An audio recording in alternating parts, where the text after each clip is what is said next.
habiendo compartido hoy la cena del Señor, habiendo disfrutado tiempo de comunión como hermanos, como hijos de Dios,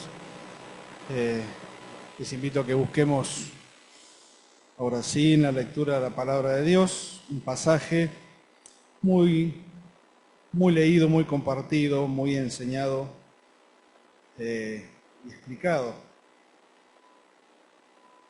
Lucas capítulo 18, versículos 31 al 43.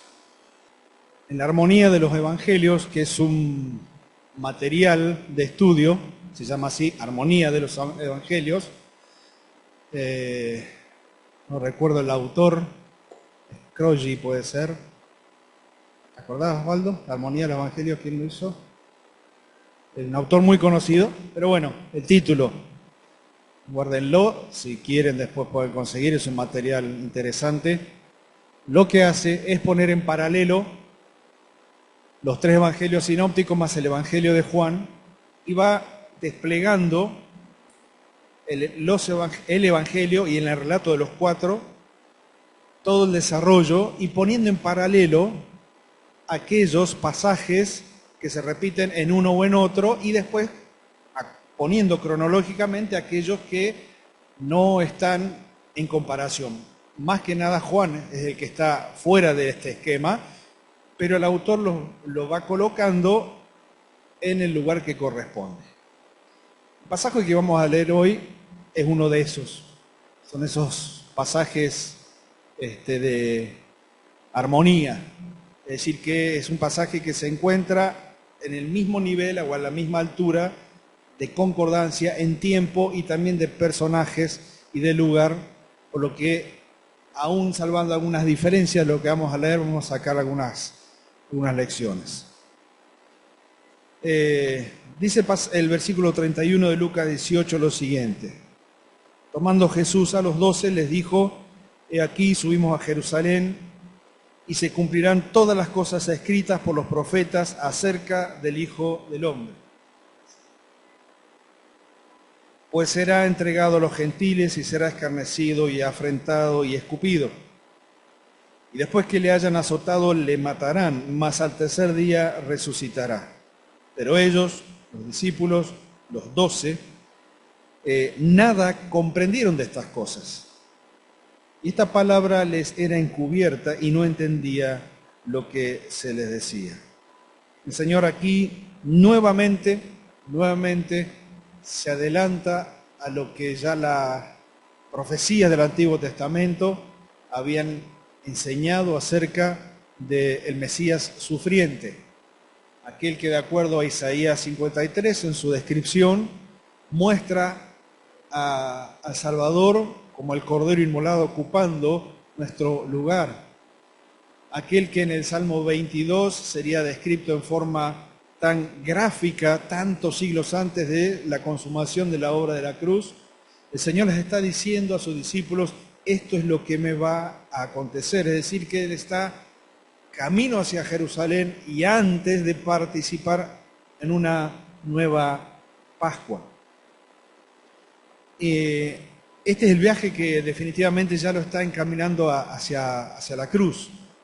Este es el viaje que lo está llevando hacia su muerte.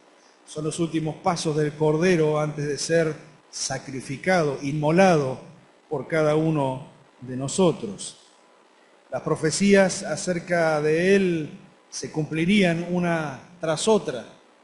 Cada una de aquellas que hablaban acerca de los acontecimientos de la cruz irían teniendo mayor fuerza y luz en el cumplimiento de los hechos tal como estaba establecido. Y lo que sí nos impacta profundamente es que el Señor Jesucristo entendía claramente que desde antes de la fundación del mundo, como hemos escuchado en la apertura de esta mañana, el Señor sabía que se estaba ya cumpliendo el tiempo, quedaban muy pocos días para que aquello que había sido pensado, planificado, estipulado antes de la fundación de este mundo, se cumpliese finalmente con el Señor Jesucristo ocupando su lugar allí en la cruz. Lo que es llamativo también es la respuesta de los discípulos, de los 12, pero nos dice que ellos no comprendieron nada. E inclusive, en el momento de la resurrección, el ángel les tiene que decir, ¿no recuerdan ustedes lo que fue dicho, ¿sí?, acerca de no solo la muerte, sino de la resurrección? Es decir que, a ver, de este lado de la historia, contemplar a los discípulos y criticarlos de nuestro lugar sería fácil, ¿verdad? Sería muy sencillo decir, mirá qué hombres duros, qué hombres cabezones, estaban con el Señor Jesús, no entendían, no comprendían. Es que evidentemente no era una cuestión solamente de no tener luz. Tenemos que comprender con hombres que estaban también luchando en su interior con una visión que todavía no era clara para ellos y que todavía no se había expandido, especialmente con relación al reino. Su visión del reino era sesgada, era corta. Y no estaba mal que fuese así, porque ellos todavía tenían la expectativa de el Hijo de David reinando en esta tierra y todos los reinos sometidos a él. ¿Pero en dónde? En esta tierra. Sin embargo, el Señor tiene que abrirles poco a poco el entendimiento, y el resto de las Escrituras nos ayudan en ese sentido para comprender que el reino de Dios no se refería exclusivamente a un pueblo, a una nación, sino que a través de la obra de Cristo, el reino de Dios se habría de expandirse hacia todos los confines de la tierra, y formamos parte de este reino de Dios aquellos que hemos sido salvados también por la obra de Cristo. Entonces, el Señor está sumamente enfocado, está sumamente concentrado, ya le describió a los discípulos lo que Él va a hacer, hacia dónde tienen que dirigirse, lo que le va a suceder, y sin embargo pareciera que como una interrupción en todo esto que Él está viviendo, conviviendo y compartiendo con los discípulos, como si fuera una interrupción, ocurre lo que vamos a leer ahora. Aconteció que acercándose Jesús a Jericó, un ciego estaba sentado junto al camino, mendigando. Y al oír la multitud que pasaba, preguntó qué era aquello. Y le dijeron que pasaba Jesús Nazareno.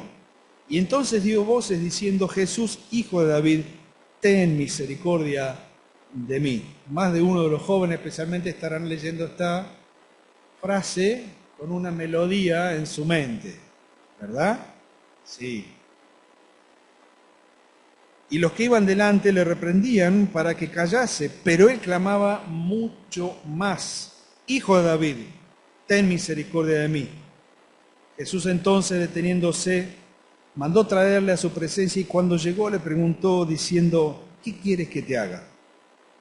Y él dijo, Señor, que reciba la vista. Y Jesús le dijo, recíbela, tu fe te ha salvado.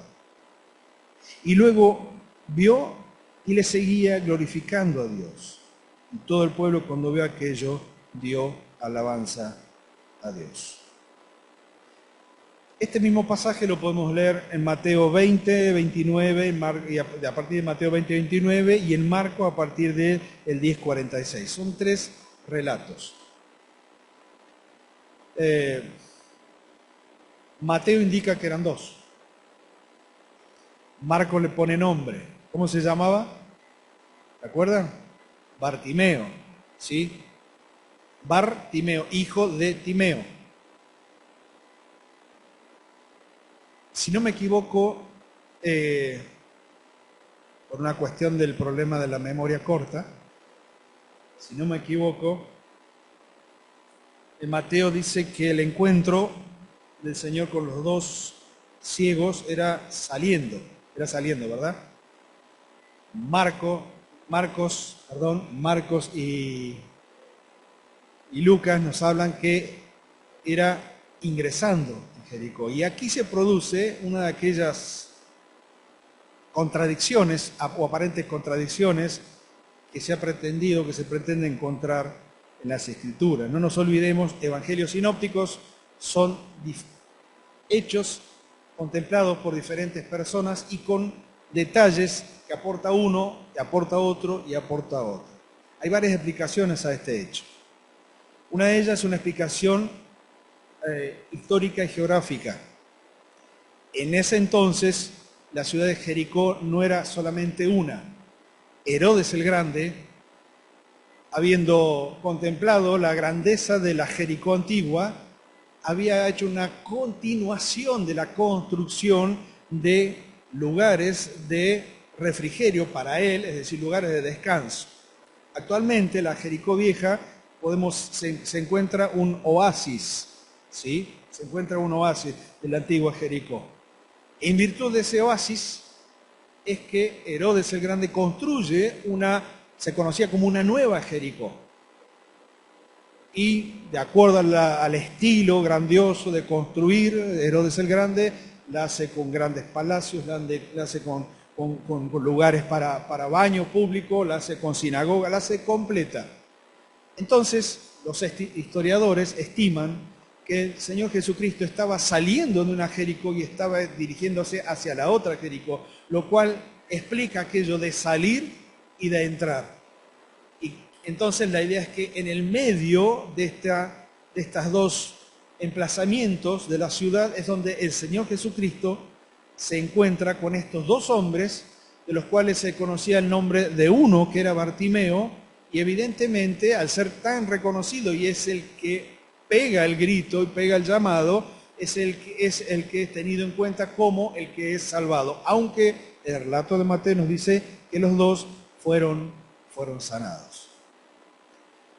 Otra interpretación al pasaje dice que posiblemente el Señor haya hecho un recorrido que incluyó a Zaqueo, ¿sí? Incluyó a Zaqueo, es decir, que en el ingreso de la ciudad el Señor recibe el pedido de los ciegos, el Señor hace su periplo y cuando sale de la ciudad es donde finalmente accede a que se acerquen a Él, a que los traigan hacia Él, y de esa manera se desarrolla el desenlace con el milagro anhelado por ellos. Sea como sea, de una forma o de otra, el hecho es que el Señor, en medio de su concentración y de su objetivo bien claro de cumplir la voluntad del Padre y de ir hacia la cruz, recibe como si fuese una interrupción a esa meta puesta por delante de Él, a esa meta, el llamado de alguien que está en una gran necesidad. Bueno, la condición de un ciego es bien conocida por nosotros, ¿verdad? Alguna vez hemos tenido la oportunidad de encontrarnos con alguna persona no vidente y ver las dificultades con las cuales se mueve. Tanto Osvaldo como médico, o Matías como oftalmólogo nos podrían explicar claramente lo que significa el impacto en una persona de no el hecho de nacer ciego porque nunca veo y entonces no tiene la experiencia o el recuerdo de lo que significaba ver y después no ver, sino de aquellos que, conteniendo nuestra vista, en algún momento, por diferentes motivos, por accidentes o por enfermedad, perderla de tal punto hasta que aquello que era luz para nosotros, de repente se transformó en una oscuridad para nuestra experiencia diaria. No podía ver la luz, como todo ciego tropezaba en su camino.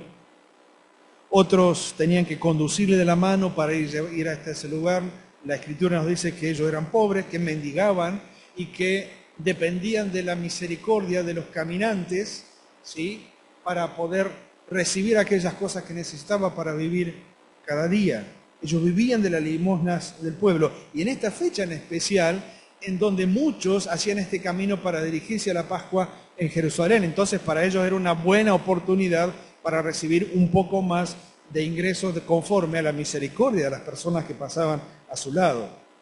Pero en definitiva, cada uno de estos elementos, no poder ver la luz, tropezar en el camino, que otros te tengan que ayudar y vivir de la limosna de otros de lo que los demás te puedan ofrecer, es nada más y nada menos que también un cuadro de la ceguera espiritual de todas las personas en este mundo.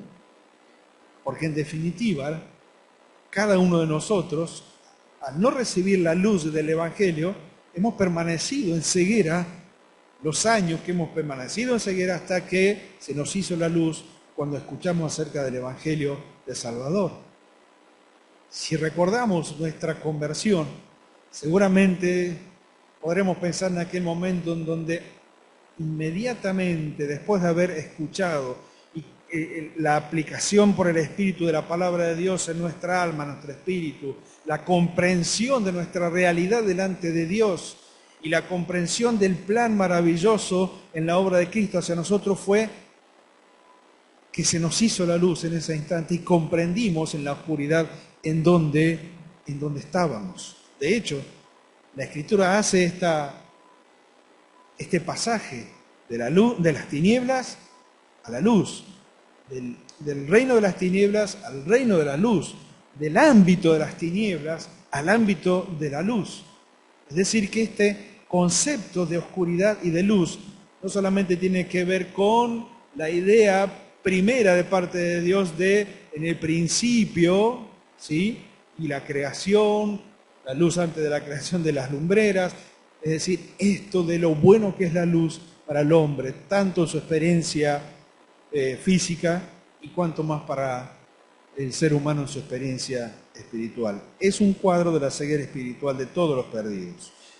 El Señor Jesucristo, cuando habló acerca de aquellos religiosos de su época, los fariseos, al contemplarlos y creyendo ellos que tenían la luz de Dios por el hecho de manejar la palabra, y sin embargo el Señor los tiene que contemplar y decirle, a pesar de toda su investidura, ustedes están como ciegos, están ciegos. Tienen delante de sus ojos todos los elementos necesarios para poder ver, pero por causa de la dureza del corazón y de no querer confirmar en la persona de Cristo las Escrituras, entonces el Señor nos tiene que decir, ustedes están ciegos. Y dice, aquellos que ustedes, que sí, que los siguen a ustedes y que se encolumnan detrás de su enseñanza en contra de Dios, también son ciegos. 1 Corintios capítulo 2, verso 14 nos dice lo siguiente. 1 Corintios 2, 14. Dice, pero el hombre natural no percibe las cosas que son del Espíritu, porque para él son locura, y no las puede entender porque se han de discernir espiritualmente. Es decir, en esta distinción que Pablo hace acerca de las personas en este mundo, él habla acerca del hombre natural, él habla acerca del hombre espiritual. Y cuando habla del hombre natural, es decir, la persona sin Cristo, lo esboza como alguien que no tiene la capacidad de ver las cosas de parte de Dios y de comprenderlas espiritualmente porque está muerto espiritualmente, porque hay ceguera espiritual.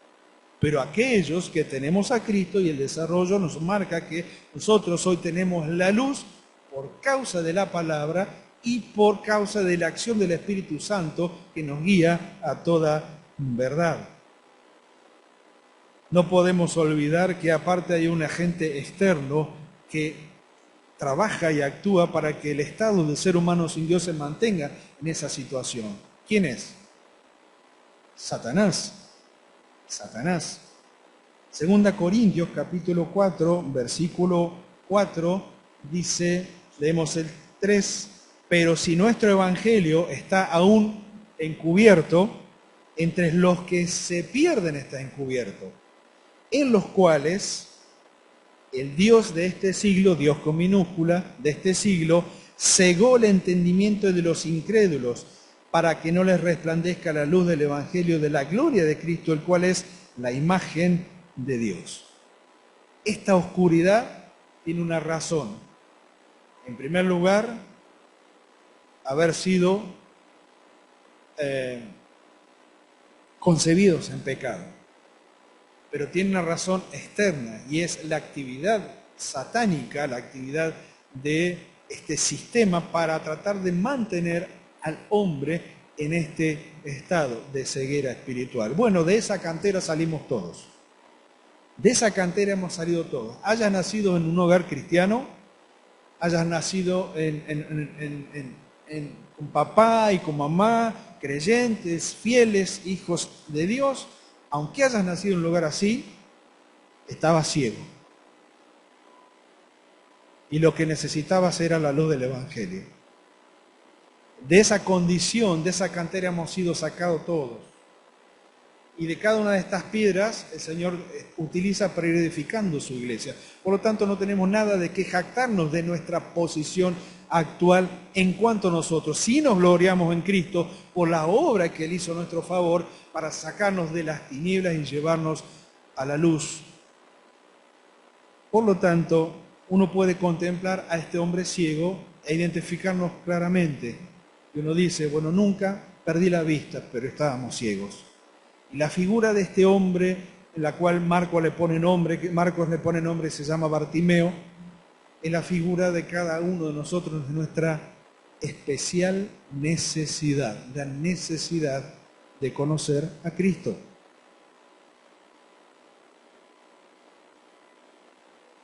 Hay algo que me encanta de este hombre ciego, y es su curiosidad.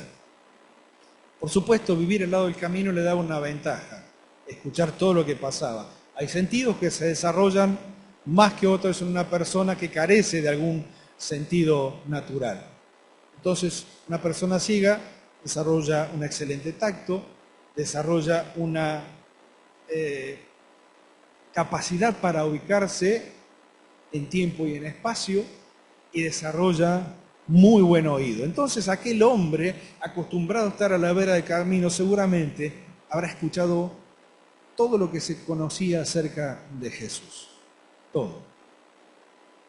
Y habrá ido guardando, pienso yo, quizás en su corazón, todas aquellas cosas que lo llevaron a relacionar a este Jesús con este conocimiento que tenía, por ser judío en el pueblo de Israel, este hijo de David.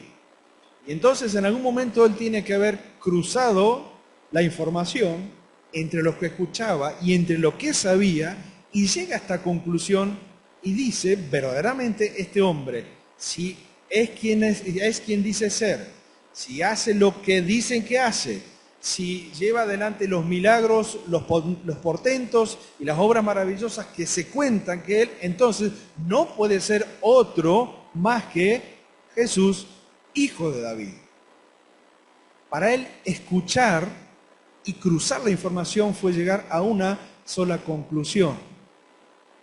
Ahora, no era simplemente el haber escuchado acerca de él. La mejor noticia es que este Jesús estaba pasando cerca de él. Estaba pasando cerca de él.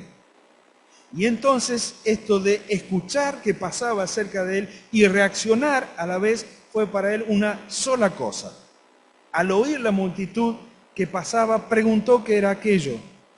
Y cuando le dijeron que pasaba Jesús Nazareno, un resorte de adentro de su alma lo llevó a expresar, dando voces diciendo, Jesús, hijo de David, ten misericordia de mí.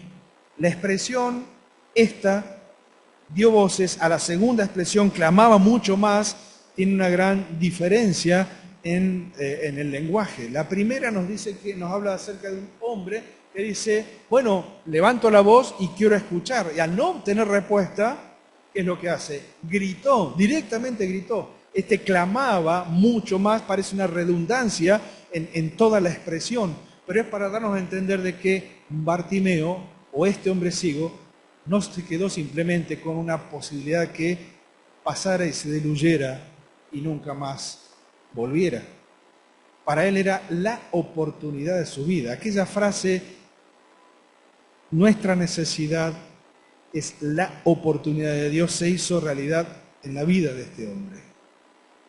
Pero no ha sido así en cada uno de nosotros, es más, no sigue siendo así, porque si hay algo con lo cual, al menos yo particularmente, tengo que luchar, es a veces la incapacidad de poder ver lo que Dios quiere hacer con mi vida. ¿No me sucede? A mí me sucede. A veces me siento ciego. A veces me siento ciego sin saber a dónde ir o qué hacer o qué decidir. Y yo creo que esa es la mejor situación en la que podemos llegar para no creer de que somos los perfectos intérpretes de la voluntad de Dios todos los días de nuestra vida, los 365 días del año, todos los años de nuestra vida. Porque ¿saben qué? La realidad es que no es así. A veces me siento ciego. Y a veces me encuentro tratando de descubrir a través de la palabra y a través de lo que la palabra hace en mi corazón y en mi pensamiento, Señor, ¿qué es lo que querés para mí?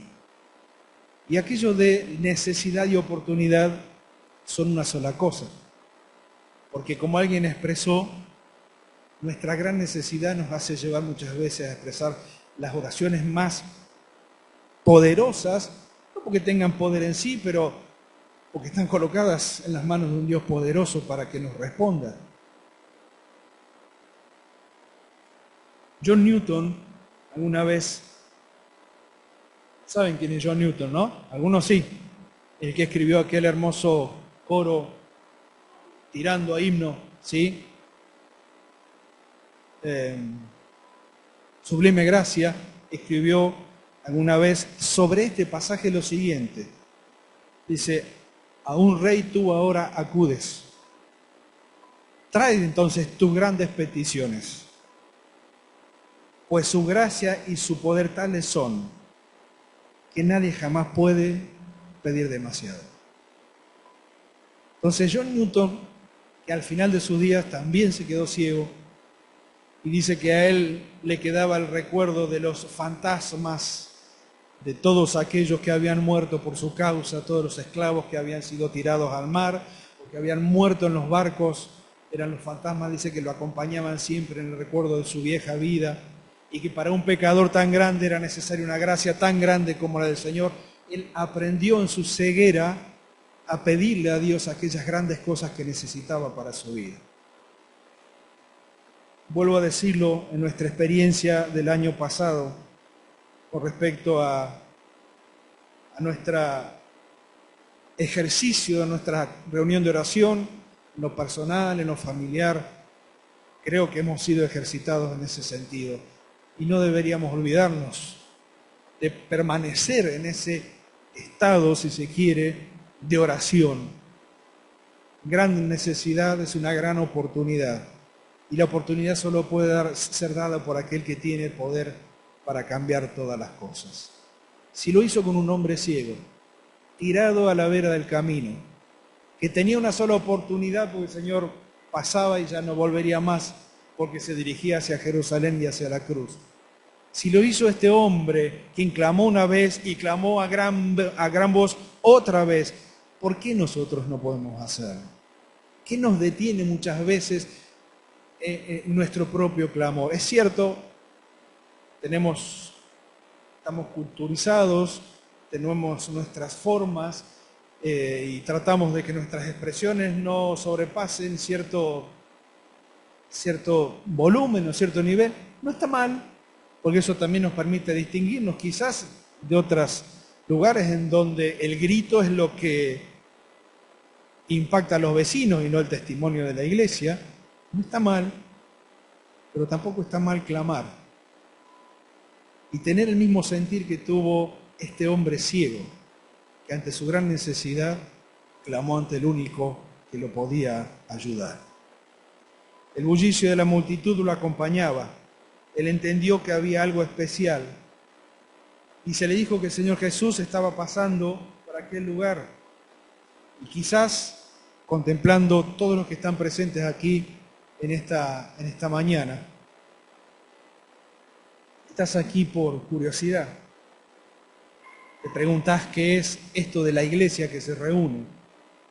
Te das cuenta de que hay algo diferente, porque evidentemente hay un orden, hay una reverencia, hay una alabanza que no la dirigimos hacia nosotros, se dirige hacia alguien al cual nos vemos, por el cual en quien creemos y del cual aprendemos a través de la palabra de Dios y a través de nuestra experiencia de todos los días en el Señor Jesucristo. Este mismo Señor Jesucristo al cual alabamos y adoramos es el mismo Jesucristo que pasó caminando por Jericó, por aquella calle y a donde Él fue llamado. El Señor enfocado, hablándole a los discípulos, enseñándoles y sin embargo jamás un llamado sincero para Él es un problema, ni siquiera es una interrupción, porque en su camino hacia la cruz jamás dejó de demostrar hasta último momento todas las veces en que Él fue requerido en misericordia, en perdón, en entendimiento, en restauración a todos aquellos que se acercaron sinceramente y se lo pidieron. Desde este hombre en este punto de la historia del Señor Jesucristo en la tierra hasta el ladrón de la cruz, el Señor siempre respondió cada oración sincera que se presentó delante de Él, cada petición sincera que se presentó delante de Él. Hubo un clamor de lo más profundo. El Señor Jesucristo, el que fue el que le dio el significado finalmente a la vida de aquel hombre ciego.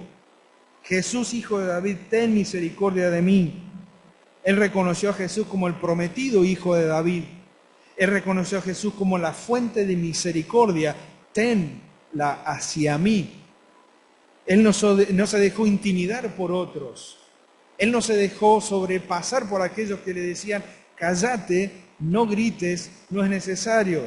Le reprendían para que no diga o que no pida lo que estaba pidiendo, y persistió en clamar hasta que obtuvo la respuesta que necesitaba. Y entonces nos encontramos con esta escena que es una escena, para mí es una escena tierna,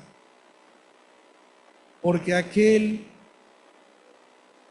que creó la luz se acercó a aquel que no la tenía, y de repente aquel que dijo sea la luz para esta tierra, para esta creación, el mismo poder que creó todas las cosas y que le dio origen a esta luz que es tan necesaria para nosotros, ese mismo poder, de esa misma boca surgió aquello que le otorgó a aquel hombre lo que más anhelaba en lo más profundo de su alma.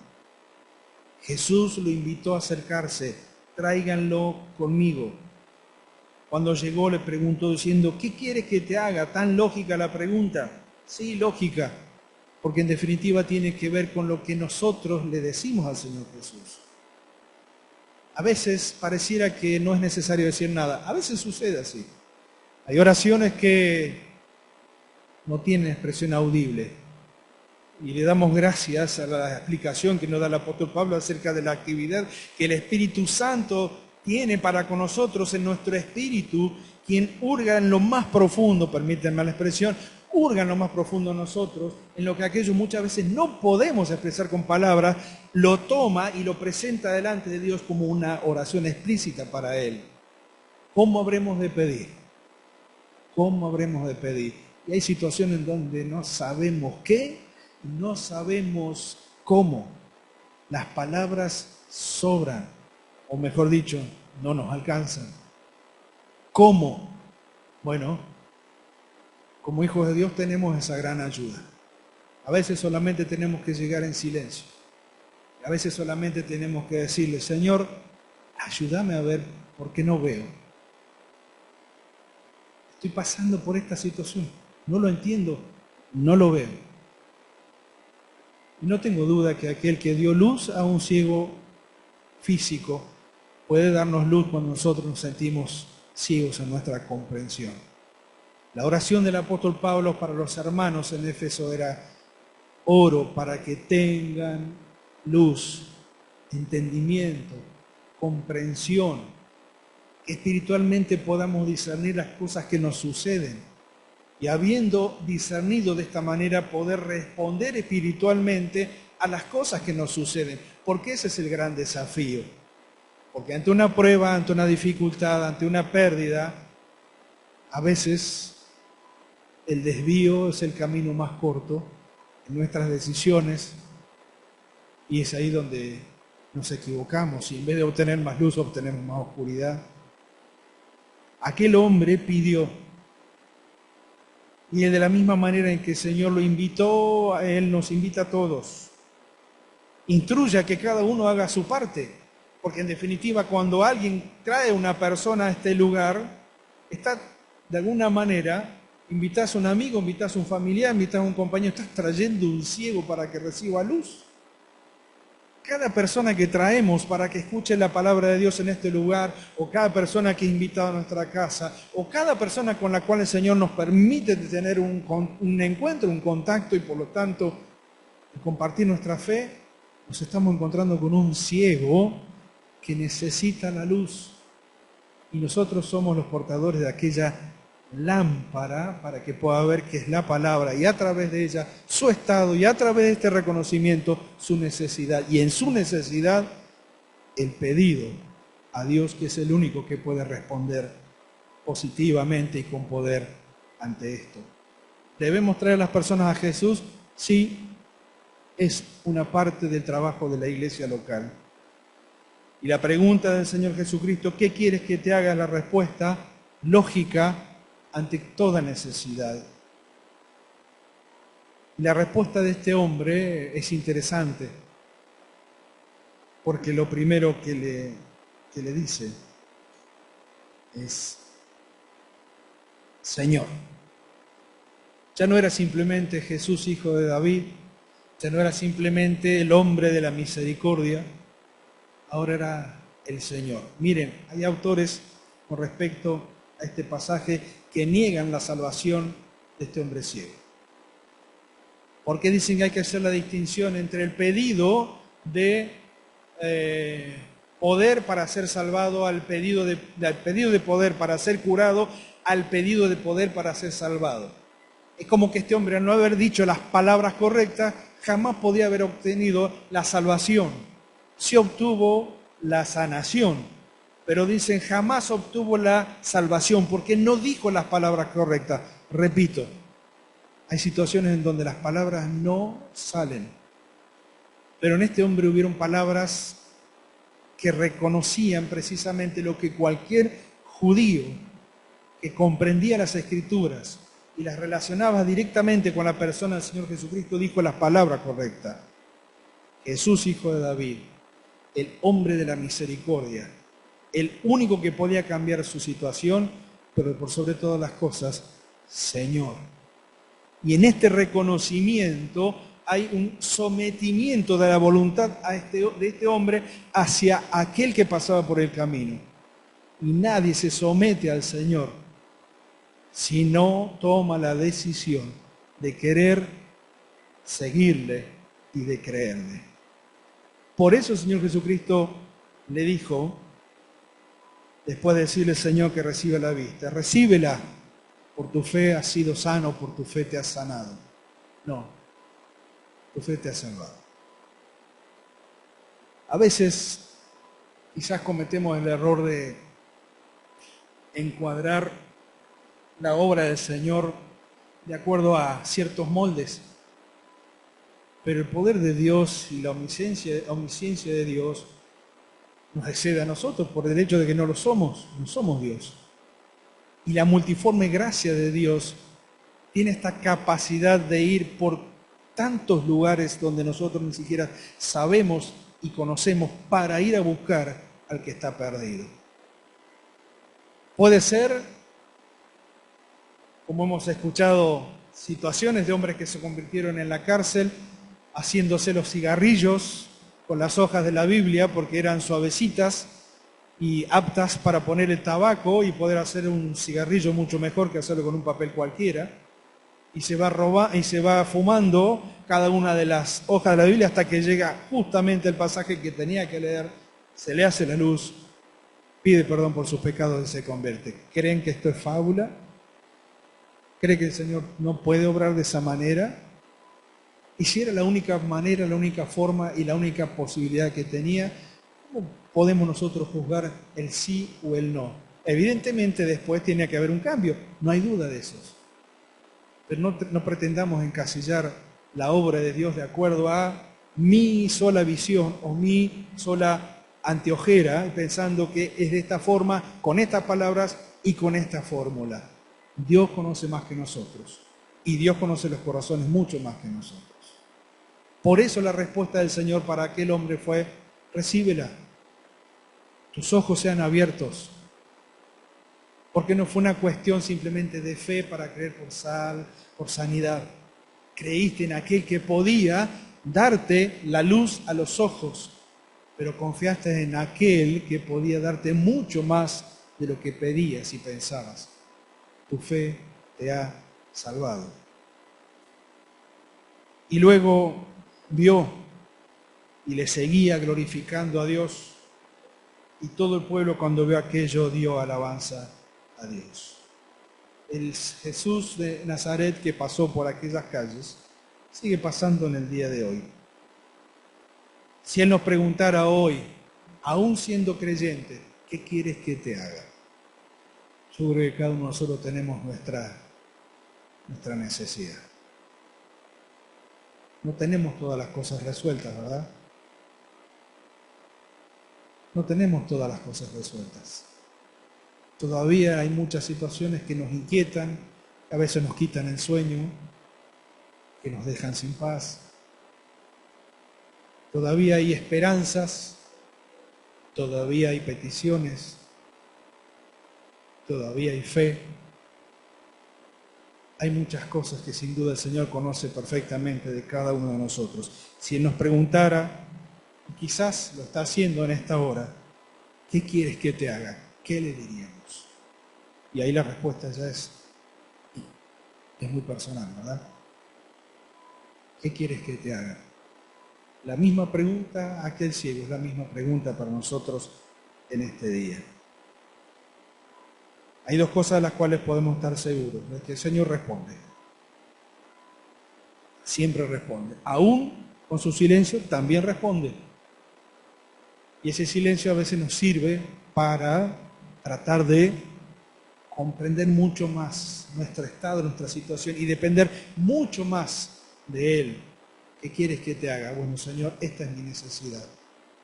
Quiero tener la fe franca, fresca y sencilla de aquel ciego que sabía que el único que podía cambiar su condición eras tú. Esa misma fe es la que yo quiero tener en este día. ¿Qué quieres que te haga? Oramos. Padre que estás en el cielo, te damos gracias por esta hora que nos das y poder compartir como hermanos la alabanza, la adoración, como fue en esta mañana, también este tiempo para abrir tu palabra y encontrarte otra vez, Señor, en ella, porque eres la principal persona en la cual debemos buscar cada vez que abrimos la Biblia. Y estás ahí esperándonos. Y nos esperas con historias que hemos escuchado y que hemos leído tantas veces, Señor, tantas veces. Pero nunca nos cansan. Siempre nos renuevan, siempre nos hacen bien y a la vez nos confrontan, Señor, con nuestras propias necesidades, nuestras propias carencias. Señor, tú sabes lo que yo necesito que hagas en mi vida, como también sabes lo que necesitamos cada uno de los que estamos aquí. Y con esa misma fe fresca que tuvo este hombre ciego al lado del camino nos acercamos porque nos llamas siempre y nos preguntas, ¿qué necesitas? Señor, nuestra necesidad es tu oportunidad para mostrarnos que sigue siendo el mismo Dios, fiel, fuerte, misericordioso, y que se acerca a nuestra vida para ayudarnos en todas las cosas. Te damos gracias. En nombre de Cristo Jesús. Amén. Señor, les bendiga.